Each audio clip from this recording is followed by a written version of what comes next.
Hello hi everyone, welcome to the channel learn with me. और ये है part 3 of the video, जिसमें chapter 2 हम ऑलरेडी स्टार्ट कर चुके हैं। दो पार्ट में चैप्टर 2 किंग्स एंड किंगडम्स में बना चुकी हूँ। ये क्लास 7th का चैप्टर है आवर पास्ट बुक से, राइट। इस पे दो पार्ट मैं ऑलरेडी बना चुकी हूँ। अगर आप वो देखना चाहते हैं तो उसका लिंक इस वीडियो के डिस्क्रिप्शन बॉक्स में मैं आपको दे दूँगी, जिसमें मैंने स्टार्टिंग से चैप्टर को लाइन टू लाइन पढ़ाया है।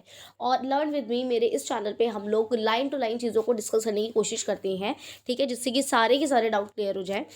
It may take time. हाँ, थोड़ी सी वीडियोस में पार्ट्स मुझे ज़्यादा बनाने पड़ते हैं। मे बी एक चैप्टर में 4 पार्ट में कवर कराऊँ, बट माई मोटिव इज़ कि हिस्ट्री को आप बोरिंग तरीके से ना पढ़ के बल्कि इंटरेस्टिंग तरीके से सीखें और कोई भी इंपॉर्टेंट लाइन स्किप ना हो जाए, ठीक है, कोई इंपॉर्टेंट पॉइंट। तो जितना मेरी तरफ से ट्राई हो पाता है, आई ट्राई माई बेस्ट कि मैं आपको जो मेरे को नॉलेज है उसके आपको ट्रांसफ़र कर सकूँ वो नॉलेज, ठीक है। चलो, इसके अलावा क्या है, आज का हमारा जो टॉपिक होने वाला है that is the Cholas empire के बारे में।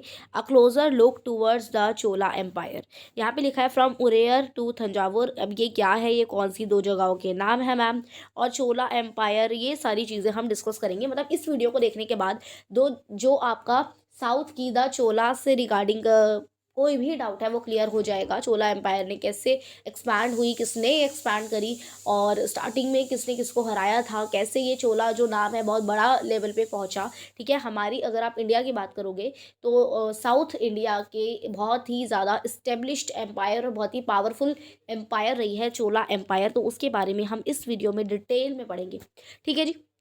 तो आई थिंक मैंने बहुत सारा डिस्कशन कर लिया है। अब हम मेन अपना कॉन्सेप्ट स्टार्ट करते हैं। और हाँ, ये है आपका पार्ट 3, ठीक है। इससे पहले का पार्ट 1 पार्ट 2 आप पढ़ना चाहते हैं, जिसमें मैंने स्टार्टिंग से चैप्टर पढ़ाया है, तो लिंक आपका डिस्क्रिप्शन बॉक्स में है।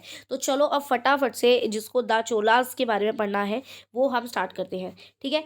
तो आपको एक बार बताऊँ, चोला जो है एक एम्पायर है, बहुत प्रोमिनेंट एम्पायर है जब आप बात करते हैं साउथ इंडिया की, ठीक है। साउथ इंडिया की जब आप बात करते हैं तो यहाँ पे हम स्टार्टिंग से स्टार्ट करते हैं, फिर आपको मैं समझाती हूँ। देखो, how did the Chola rise to power. Chola जो थे उनकी पावर कैसे बढ़ी। A minor chiefly family known as Muthaiyar. अब देखो, मैं आपको एक ये पैराग्राफ पढ़ाने से पहले थोड़ा सा इसका डिटेल बताऊंगी कि इस पैराग्राफ में लिखा क्या है, सो दैट अब जब मैं लाइन टू लाइन पढ़ाऊंगी तो आपको ईजी हो जाएगा, ठीक है। तो चलो पहले डिटेल देखते हैं। देखो, ऐसा था, जब आप बात कर रहे हैं साउथ एरिया की, इंडिया के साउथ इंडिया की, तो चोलास के आने से पहले जो पल्लवास थे वो पावर में थे। Pallavas was in the power. तो पल्लवास के अंडर एक सामंत था जिसका नाम था मुथैयर, ठीक है। यहाँ पे आप स्पेलिंग देख लेना, ठीक है। तो मुथैयर जो था पल्लवास के अंडर था। तो अब क्या हुआ, और एक विजय आलिया नाम का, विजय आलिया, वेट मैं आपको पहले समझा रही हूँ, पहले आप सुन लो फिर आप हम डिस्कस करेंगे। विजय आलिया करके एक रूलर था, ठीक है, जो कि चोला नाम के एक रीजन था। तो चोला जो था एक छोटा सा रीजन था अंडर द पल्लवाज, आप कह सकते हो, ठीक है। और पल्लवाज का एक सामंत था मुथुअय्यर। तो क्या हुआ कि विजय आलिया और मुथुअय्यर के बीच के अंदर फाइट होती है। आपको पता ही है लड़ाइयाँ क्यों होती थी, वॉरफेयर फॉर वेल्थ, राइट। तो फाइट होती है इन दोनों के बीच में, और एट द एंड जो जीतता है, ठीक है, जिसको विक्ट्री मिलती है, वो था विजय आलिया। विजय आलिया बिकम विक्टोरियस, ठीक है। देन क्या होता है, मुथुअय्यर हार जाता है। अब विजय आलिया जो था उसने ले ली उसका रीजन, किसका रीजन, मुथुअय्यर का जो रीजन था वो था थंजावुर। जहाँ पे मुथुअय्यर मतलब जिसका बोलबाला चलता था थंजावुर जगह पे, वो था मुथुअय्यर। और मुथुअय्यर भी रूलर नहीं था, he was working under the Pallavas, ठीक है। तो पल्लवास एक बड़ी सी एम्पायर या डेनेस्टी जिसके अंडर मुथुअय्यर एक सामंत था, और वो थंजावुर रीजन को संभालता था। अच्छा, इसके अलावा विजय आलिया और मुथुअय्यर की फाइट होती है, और विजय आलिया जीत जाते हैं, इनको मिल जाती है विक्ट्री। देन वो थंजावुर जो था मुथुअय्यर का, वो अब विजय आलिया के अंडर में चला जाता है। इतनी सी बात आपको समझ में आई। मेन ये अब आपको स्टोरी लाइन ध्यान रखिए और इसी से हम आगे बढ़ेंगे, ठीक है। अब देखो, जो मैंने आपको समझाया है ना, उससे आपको ये चीज़ क्लियर हो जाएगी जो हम अब पढ़ेंगे। देखो, थंजावुर नाम मैंने आपको बता दिया तो आपको याद हो गया होगा, एम से मुथुअय्यर जो था, ठीक है, उसके अंडर ये रीजन था थंजावुर। और उरेयर जो था वो रीजन था विजयालया का, ठीक है। तो ये दो नाम हमने पढ़े, ठीक है। तो एम और वी यानी कि मुथुअय्यर और विजयालया के बीच में होती है फाइट, सो हम यही पढ़ रहे हैं। Minor chiefly family known as the Muthuariyar, Muthaliyar had power in the Kaveri delta के पास उसकी पावर थी। They were the subordinate to the Pallavas king. मैंने आपको बताया कांचीपुरम के जो पल्लवास किंग थे यानी कि पल्लवा डायनेस्टी का बोलबाला था उसके अंडर सामंत थे। ठीक है, सामंत थे कौन? मुथु अय्यर जो थे वो सामंत थे किसके? पल्लवास के। चलो पहली line clear. Then Vijayalaya who belong to the ancient chiefly family of the Cholas from Uraiyur. तो और उरेयर किसके अंडर थी? विजय आलिया के अंदर। और ये भी चोलास पहले बहुत छोटी सी थी, ये बाद में बड़ी एम्पायर बनेगी। कैसे बनेगी? स्टार्टिंग विजय आलिया ने करी, विजय आलिया ने फाइट करी विद द मुथु अय्यर। उरेयर से लेकर के थंजावुर तक का सफर, थंजावुर में उन्होंने हराया मुथु अय्यर को। ठीक है, तो वहां पे फिर इसको करने के बाद एक टाउन बिल्ड करते हैं विजय आलिया। थंजावुर जगह जब वो जीत लेते हैं तो गॉडेस ऑफ निशुम्भ सुंदरी देवी, तो एक देवी है गॉडेस, साउथ का ये नेम है। ठीक है, देवी का, तो उनका ये टेम्पल यहाँ पे बनता है। ठीक है, इतना आपको समझ में आया कि कैसे चोलाज ने मुथु अय्यर को यानी कि विजय आलिया ने मुथु अय्यर को हराया और उरेयर से लेकर थंजावुर तक का सफर तय किया। तो देखो ये जो थंजावुर और उरेयर है बहुत आसपास के हैं। उरेयर ये रहा, थंजावुर ये रहा। ठीक है, एक और बार रिकॉल करा रही हूँ। थंजावुर था इनके पास, किसके पास? मुथुअरियर के पास, जो सामंत थे पांड्यास के अंदर। और उरेयर था विजय आलिया यानी कि चोलास एम्पायर छोटी सी थी पहले, चोलास का नाम। फिर विजय आलिया और इसकी मुथुअरियर के बीच में फाइट होती है और फाइट में विजय आलिया जीत जाते हैं। तो अब जो विजय आलिया के पास सिर्फ उरेयर था वो थंजावुर भी विजय आलिया का हो जाता है। थी में फिर जो है थंजावुर में बाय द चोलाज एक टेम्पल बनाया जाता है गॉडेस का, निशुम्भ सुदनी देवी। ठीक है, अब ये थोड़ा सा प्रोनाउंस करने में आई नो थोड़ी सी गड़बड़ हो रही होगी, but this is how we can learn और इजीली हम प्रोनाउंस करना सीख जाएंगे। ठीक है, चलो तो आगे आते हैं। देन क्या होता है? द सक्सेसर ऑफ विजय आलिया। देखो विजय आलिया ने स्टार्ट कर दिया चोलाज एम्पायर को बिल्ड करना या उसको एक्सपैंड करना, लेकिन विजय आलिया के बाद भी बहुत सारे सक्सेसर है जिन्होंने आजू बाजू के नेबरिंग रीजन्स को, किंगडम्स को मतलब हराया और अपना साइज और पावर बढ़ाया। यानी कि चोलास का पावर धीरे धीरे बढ़ता गया। विजय आलिया ने इस्टेब्लिश करा चोला का नाम और उसके बाद वो धीरे धीरे आगे बढ़ता गया। जब विजय आलिया के बाद के जो सक्सेसर है उन्होंने और लोगों को हराया। जैसे पल्लवा का राज था तो पल्लवास के बहुत सारे टेरिटरीज को, एरिया को हराया गया। ठीक है, पांड्यास को हराया गया। ठीक है, इस तरीके से ये चीज़ें चली थी। यानी कि क्या बता रही हूँ मैं, चोलाज ने जो नॉर्थ में ये थे, नॉर्थ में पल्लवाज उनको हराया और साउथ में पांड्यास थे उनको हराया। ठीक है, इन शॉर्ट एक बार दोबारा से मैप के पास लेके चलती हूँ, आपको समझ में आएगा। यानी कि आप यहाँ से देखो, यहाँ से ये पूरी चोला के अंडर हो गई। तो नॉर्थ में थे यहाँ पे पल्लवास, ठीक है, मतलब पल्लवास का रीजन ये सारा, और यहाँ थे पांड्यास। ठीक है, पांड्यास। तो इनको धीरे धीरे धीरे करके हराया गया बाय द चोलास। ठीक है, I think you got to know how Cholas established their Pallavas rule. और पांड्यास को। तो यानी कि हम पढ़ रहे हैं कि कैसे विजय आलिया के बाद जितने भी सक्सेसर आए उन्होंने चोला एम्पायर के साइज को बड़ा ही कराया और पावर को बढ़ाया है, चाहे पांड्यास को हरा के फिर पल्लवास की टेरिटरीज को अपनी रीजन का पार्ट बनाया है। तो चोलास के एक बहुत प्रोमिनेंट रूलर है राजा राजा वन। ठीक है, तो राजा राजा वन जो थे considered as the most powerful Chola ruler, became king in 985। तो 985 में राजा राजा वन जो है राजा बनते हैं। उससे पहले 850 के अराउंड चोला एम्पायर जो थी वो थोड़ी अपना नाम बढ़ाना शुरू कर चुकी थी। विजय आलिया ने जब मुथु अय्यर को हरा के तंजावुर भी अपने रीजन में ले लिया था, तब विजय आलिया के समय से चोला डायनेस्टी का इस्टेब्लिशमेंट हुआ और धीरे धीरे आगे आते आते सक्सेसर ने, जो विजय आलिया के बाद के जितने भी सक्सेसर आए जिसमें से राजा राजा वन भी एक थे, उन्होंने 1985 में बहुत ज़्यादा बड़े लेवल पे एक्सपैंड किया कंट्रोल जो था चोला एम्पायर का अदर एरियाज़ में। ठीक है, उसके अलावा ही also recognise the administration of the empire. उन्होंने बहुत अच्छे से एडमिनिस्ट्रेशन चलाया है राजा राजा वन की बात करें तो। फिर एक और राजा राजा वन तो मोस्ट प्रोमिनेंट रूलर हैं ही जिन्होंने अपने अंडर अपने रीजन के टाइम पे, अपने टाइम पीरियड में चोला एम्पायर की साइज़ को बढ़ाया है, चोला एम्पायर को एक्सपैंड किया है। इसके अलावा, ठीक है, इसके अलावा उनके सन थे राजेंद्र वन। ठीक है, उन्होंने कंटिन्यू करा इसी चीज़ को, यानी कि अपनी पॉलिसीज़ के थ्रू उन्होंने ऐसी पॉलिसीज़ और पता है नेवी जो हुई है डेवलप, नेवी डेवलप हुई है चोलाज एम्पायर में हमारी। मतलब चोला एम्पायर ने शिप्स या जहाज वहाँ, मतलब चोला एम्पायर ने नहीं, मतलब वहाँ के जो रूलर्स रहे हैं उन्होंने नेवी भी डेवलप करी है।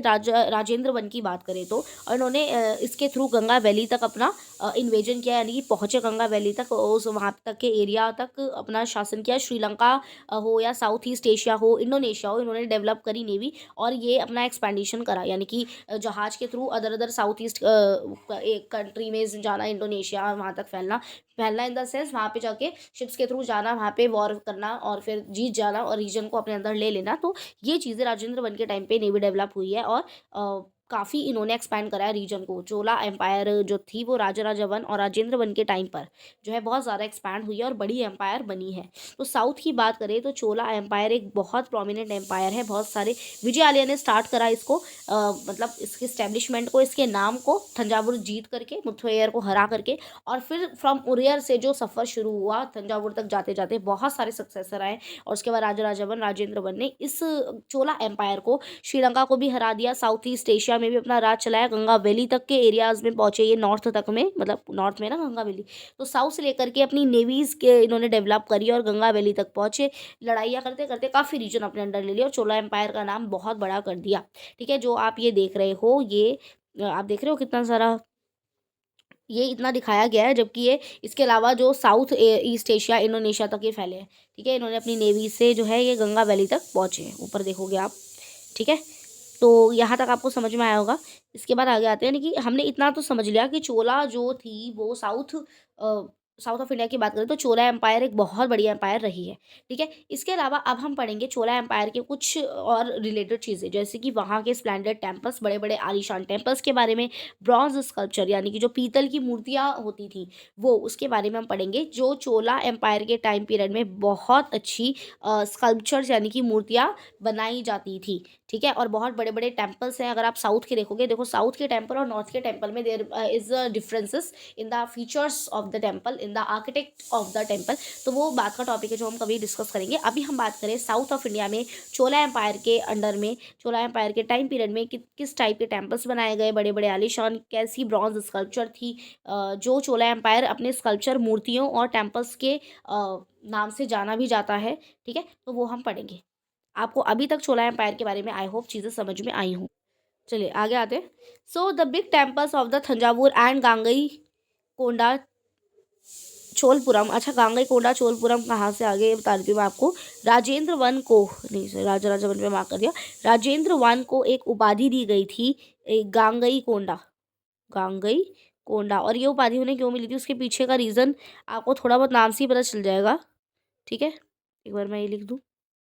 ठीक है, ये उपाधि दी गई थी, और इसका रीज़न ये भी था क्योंकि उन्होंने गंगा वैली तक अपना रीजन फैलाया, या अपनी नेवी वहाँ तक गंगा वैली तक लेके गए, और माना जाता है उन्होंने गंगा नदी से पानी भर के लाए। इन शॉर्ट मतलब अपने गंगा वैली तक अपना एम्पायर को या कई काफ़ी सारे रीजन्स को जीता, साउथ से शुरू करके।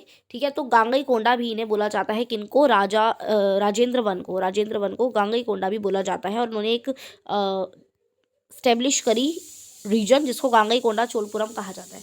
तो बेसिकली थंजावुर में भी बहुत बड़े बड़े टेम्पल्स थे, गांगई कोंडा चोलपुरम में भी टेम्पल्स थे, जो कि थंजावुर जो है वो वहाँ पे टेम्पल बनाया गया है by the Raja Raja one, and Gangai Konda Cholapuram में टेम्पल बनाया गया बाय द राजेंद्र वन, और राजेंद्र वन को ही गांगई कोंडा भी कहा जाता है। तो यहाँ का जो आर्किटेक्चर है या जो स्कल्पचर बनाए गए हम उसके बारे में यहाँ पे डिस्कस करेंगे। अब देखो आपको ये दिखाती हूँ मैं, ये आप जो देख रहे हो ये गांगई कोंडा चोलपुरम, ठीक है, वहाँ पे उस रीजन में बना हुआ टेम्पल है, which is made by the Rajendra one.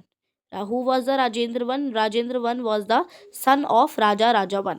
ठीक है, ये जो नाम है, ये जो चीज़ें हैं, एक बारी में नहीं समझ में आएंगी, थोड़ा बहुत जब आप इसको अपने पास से भी रिवाइज करोगे। देखो दो तरीके हैं, पहले आप मेरी वीडियो को ध्यान से देख लो, समझ लो, उसके बाद एक बार सेल्फ रीडिंग कर लो। जब आप मेरी वीडियो देखने के बाद सेल्फ रीड करोगे ना, तो आपको रीड करते करते मेरी बातें ध्यान में आएंगी कि हाँ मैम ने ऐसा कुछ बताया था, तो आप बहुत अच्छे से कनेक्ट कर पाओगे चीज़ों को। ठीक है, और याद भी रहेंगी दिमाग में। बट हाँ, सेल्फ रीडिंग के बगैर तो नहीं होगा। ये नहीं कि बस एक बार वीडियो देखिए और याद हो जाए, नहीं, सेल्फ रीड एक बार करना पड़ेगा। जैसे ये नाम है कि राजा राजा वन का बेटा Rajendra one, and Rajendra one got the उपाधि, the name of Gangai Konda, in the nuclei of settlement. यहाँ पे वर्ड है न्यूक्लियाई ऑफ सेटलमेंट, इसका क्या मतलब है, यानी कि लोग यहाँ पे सेटल होने शुरू हो गए थे, टेम्पल के आसपास लोगों ने बसना शुरू कर दिया था, सेटल होना शुरू कर दिया था। और टेम्पल्स के आसपास जब इनके घर होंगे तो ये खेती भी करेंगे, तो आसपास के दे ऑल्सो स्टार्टेड एग्रीकल्चर।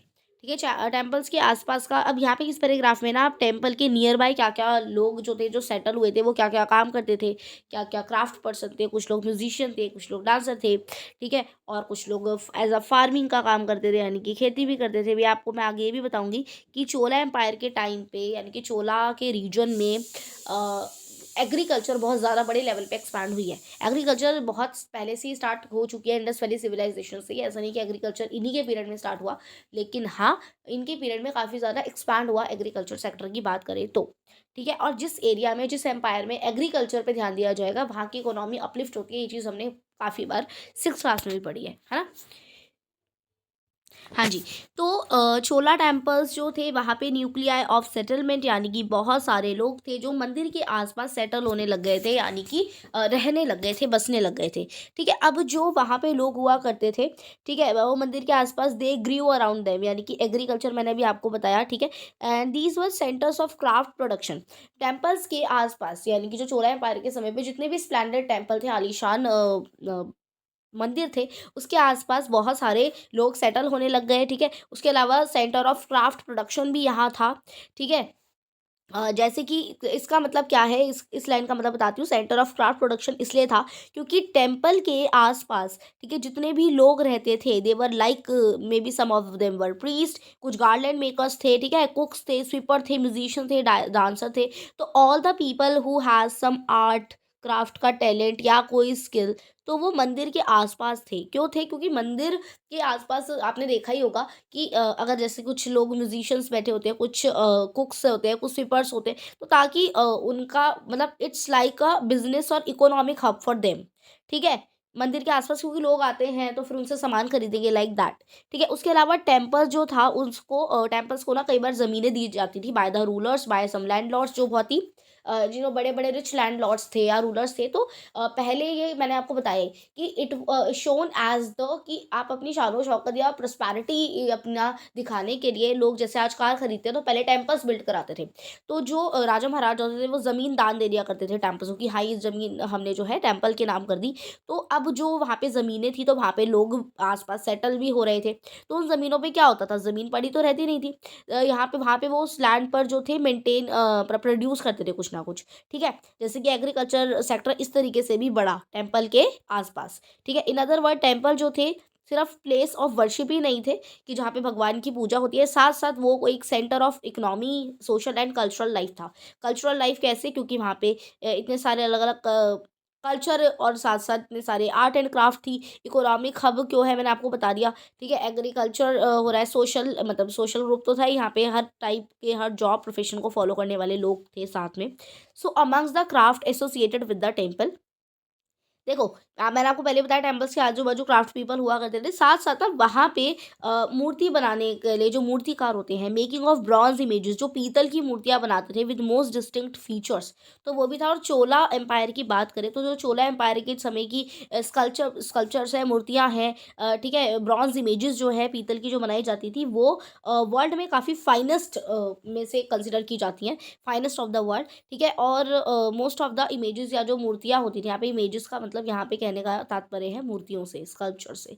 ये जो मूर्तियाँ होती थी ब्रॉन्ज की, there were of some of the word of the god goddess deities के, देवी देवताओं की होती थी। और कुछ इमेजेस जो थी वो डिवोटीज की भी होती थी, यानी कि डिवोटीज यानी कि जो भी इंसान उस पर्टिकुलर देवी देवताओं को मानता है, उसमें कोई राजा भी हो सकता है, कोई हो सकता है। तो इस तरीके से ब्रॉन्ज इमेजेस जो थी, सबसे फाइनेस्ट मूर्तियाँ ब्रॉन्ज की जो मानी जाती थी, वो मानी जाती थी कौन से एम्पायर की? That was of Chola empire की। ठीक है, ये चीज़ आपको क्लियर हो गई होगी आई होप। ठीक है, अगला टॉपिक है एग्रीकल्चर एंड इरिगेशन। तो मैंने आपको अभी बताया चोला एम्पायर के आसपास का जो रीजन था, ठीक है, वो वहाँ पे ज़मीनें जैसे by the ruler, by the rich landlords जो है ज़मीनें दान की जाती थी जो मंदिर को, तो वो ज़मीनें ऐसी पड़ी रहेंगी तो बेकार हो जाएंगी। तो जो वहाँ के आसपास के लोग होते थे, या जो मंदिर के पुजारी हो गए, प्रीस्ट हो गए, अब वो वहीं पे सेटल है, मंदिर में ही उनका काम होता है, मंदिर के में ही वो, तो वो वहीं के आसपास सेटल हो जाते थे। तो ज़मीनों जो मिलती थी, ज़मीनें टेम्पल्स को, वो उसका यूज़ करके प्रोडक्शन करते थे। तो एग्रीकल्चर और इरीगेशन से रिगार्डिंग हम यहाँ पे समझेंगे। देखो, many of the achievements of the Cholas were made possible through new developments जो हुई एग्रीकल्चर में। चोला एम्पायर मैंने आपको पहले ही बताया, कोई भी ऐसा रीजन जहाँ पे फर्टाइल सॉइल है, तो वहाँ पे खेती बाड़ी करना, एग्रीकल्चर करना एक बहुत ही अच्छा फैक्टर है इकोनॉमी को अपलिफ्ट करने का, यानी कि फाइनेंस को बढ़ाने का। ठीक है, तो आगे देखो, मैं आपको बताती हूँ चोला एम्पायर जिस रीजन में था, वहाँ पे कावेरी नदी थी, कृष्णा कावेरी नदी थी। ये बता रही हूँ कि जो, तो मैं यही बता रही हूँ आपको, नदियों के आसपास की जो ज़मीनें होती हैं, they are very fertile and soil. ठीक है, दीज लैंड्स, तो बेसिकली यहाँ पे देखो, आप मैप 2 को अगर दोबारा से देखोगे, नोटिस करोगे, river Kaveri branches of its several small channels before emptying into the bay of Bengal. तो मैं आपको दिखाती हूँ उसका विजुअल। ये जो इतनी लाइन लिखी है ना कि बे ऑफ बंगाल में जाने से पहले जो रिवर कावेरी है वो अपने आप को कई ब्रांचेस में बांट लेती है, और जब ये नदियाँ ऐसे खुद को किसी ओशन में मिलने से पहले ब्रांचेस से बांटती हैं तो यहाँ पे डेल्टा बन जाता है। ठीक है, डेल्टा बन जाता है मतलब क्या, जो नदियाँ पानी के साथ कुछ कंकड़ पत्थर आए हैं वो सॉफ्ट हो गए हैं, अब तो यहाँ पे इकट्ठे हो जाते हैं, ठीक है, नदियों के आसपास। तो ये जो डेल्टा बनता है, यानी कि जहाँ पर डेल्टा होता है, ठीक है, वहाँ नदियों के जो ऐसी रिवर के आसपास की जो लैंड होती है दैट इज ऑलवेज फर्टाइल। ठीक है, these channels overflow, wait wait a minute, these channels overflow frequently depositing fertile soil on their banks. तो यही जो चैनल्स यहाँ पे किसको बोला गया है कि जो एक बहुत बड़ी रिवर आ रही है और वो जब चैनल्स में से डिवाइड हो जाती है तो वो फर्टाइल सॉइल डिपॉजिट करती हैं। ठीक है, water from the channel also provided the necessary moisture for agriculture. ठीक है, so particularly cultivation of rice के लिए आपको पता है कि वाटर इज रिक्वायर्ड मोर। तो राइस की कल्टीवेशन की बात करो तो जो नदियों के आसपास वाली जो ज़मीनें होती हैं वो बहुत ज़्यादा फर्टाइल सॉइल होती हैं। Although agriculture had developed earlier in the other parts of Tamil Nadu, it was only from the 5th और 6th century that this area was opened up for a large scale cultivation. Now अब आपको एक चीज़ पता होगी, जब भी कभी आपको लार्ज स्केल पे कल्टीवेशन करना है या खेती करनी है, एग्रीकल्चर करना है, तो ज़्यादा से ज़्यादा ज़मीनें चाहिए, जिसके लिए forest had need to be clear. तो फॉरेस्ट को, जंगलों को काटा जाता है in some of the region, ताकि और मतलब यहाँ पे हम पर्टिकुलरली चोला एम्पायर की बात कर रहे हैं कि चोला एम्पायर में कैसे एग्रीकल्चर का एक्सपेंशन हुआ। ठीक है, तो फॉरेस्ट को क्लियर किया गया और लैंड को लेवल किया गया, यानी कि बराबर बैलेंस किया गया ताकि ऊबड़ खाबड़ ज़मीन ना रहे। ठीक है, और जो डेल्टा वाला रीजन था वहाँ पे कुछ एम्बार्कमेंट्स बनाए गए। ठीक है, तो बेसिकली जो डेल्टा वाले रीजन्स थे वहाँ पे एम्बार्कमेंट्स बिल्ड कराए गए। अब एम्बार्कमेंट्स क्या होते हैं मैं आपको बताती हूँ। ठीक है, to prevent from flooding and canals also constructed. ठीक है, देखो पहले बताते हैं एम्बार्कमेंट्स क्या है। जैसे कि जो रिवर होती है, ठीक है, जब उसमें फ्लड आती है तो जो रिवर है या जो उसका पानी ऐसे फैल जाता है तो जो आसपास के घर होते हैं वो भी डूब जाते हैं बिकॉज ऑफ फ्लड। आपको ये चीज़ पता है। तो एम्बार्कमेंट्स क्या होते हैं, नदियों के आसपास कुछ ऐसे बड़ी बड़ी वॉल्स बनवा देना, ताकि पानी अगर तेज धार बहे भी तो वो पानी वॉल को क्रॉस करके किसी के घर वर ना टूटे बेसिकली। तो जहाँ पे लोग रह रहे, पीपल सेटल्ड है, वहाँ तक पानी ना पहुँच पाए, तो इसलिए एम्बार्कमेंट्स बनाए जाते हैं अराउंड द रिवर। ठीक है, इसके अलावा कैनल्स बिल्ड करी गई ताकि खेतों तक, फील्ड्स तक वाटर को पहुंचाया जा सके। अब ये कैसे होता है कि नदी से के जो आसपास के खेत हैं, ठीक है, वहाँ तो चलो नदी में से पानी ला करके खेतों तक पानी पहुंचाया जा सकता है, लेकिन ऐसे खेत या फील्ड्स जो कि नदियों से दूर है, दूर के एरिया में भी खेती तो हो ही रही होगी, तो वहाँ तक पानी पहुँचाने के लिए डिग करा जाता है कैनल्स को ज़मीन के अंदर, तो डायरेक्टली नदी का पानी यहाँ खेतों तक पहुँच जाता है at a time where there is no rain. ठीक है, जब बारिश नहीं आती तब। तो in many areas 2 crops cultivate की जाती है एक साल में 2 क्रॉप्स कल्टीवेट करने का मतलब क्या है, एक बार तो ऐसी वाली क्रॉप जिसके लिए रेन वाटर का यूज़ करके, आप जो है बारिश के पानी का यूज़ करके खेतों में पानी आ रहा है और उससे क्रॉप उग रही है, और इसके अलावा जब खेतों में पानी नहीं आ रहा, उस समर वाले टाइम रीजन में बारिश का पानी नहीं आ पा रहा है, तो जो बारिश होती नहीं है जिस ये मंथ में, तो बेसिकली तब कैनल्स का यूज़ करके पानी जो है नदियों से डायरेक्टली खेतों तक पहुँचाया जाता है।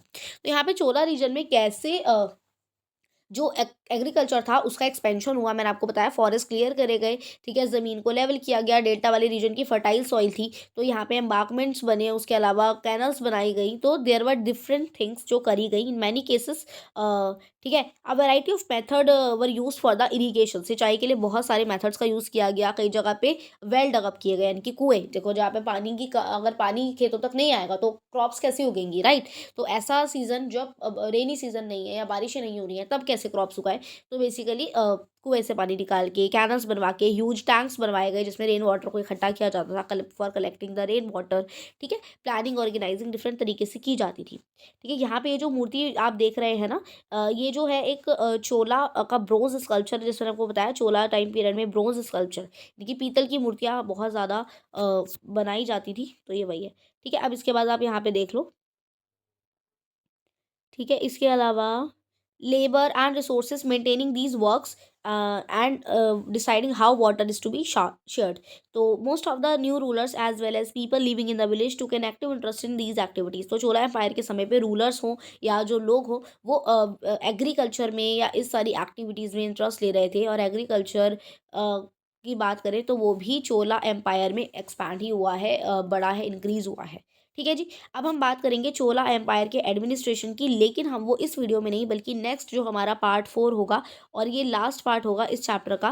ठीक है, तो जो चैप्टर 2 किंग्स एंड किंगडम है उसका पार्ट 3 यहाँ पर मैं कंप्लीट करती हूँ, क्योंकि आई थिंक इस वीडियो की भी लेंथ बहुत बड़ी हो गई है। तो ये लास्ट टॉपिक बचा है एडमिनिस्ट्रेशन एम्पायर का कैसे चलता था, और उसके बाद ये खत्म हो जाएगा। ठीक है चैप्टर, उसके बाद इसके क्वेश्चन आंसर्स है। तो अगर आप इसके क्वेश्चन आंसर्स भी चाहते हो कि मैं अपलोड करूं तो आप मुझे कमेंट सेक्शन में बता सकते हैं, और अपना थोड़ा सा फीडबैक ज़रूर दीजिएगा कि चोला एम्पायर से रिलेटेड जो आज भी हमने मतलब सारा कुछ डिस्कस कर लिया है वो आपको कैसा लगा। इस एम्पायर से रिलेटेड सारी नई बातें आपने जाननी होंगी अकॉर्डिंग टू क्लास 7th की एनसीईआरटी में जो लिखी थी। ठीक है जी, thank you so much, stay happy stay blessed. और नेक्स्ट वीडियो, अभी मैंने आपको चोला एम्पायर का एक पूरा क्लोजर लुक दे दिया है, बता दिया है उसके बारे में पूरा। ठीक है, अब इसके बाद हम नेक्स्ट वीडियो में स्टार्ट करेंगे यहाँ का एडमिनिस्ट्रेशन, और ये है हमारा लास्ट टॉपिक जो कि हम डिस्कस करेंगे इन द पार्ट 4।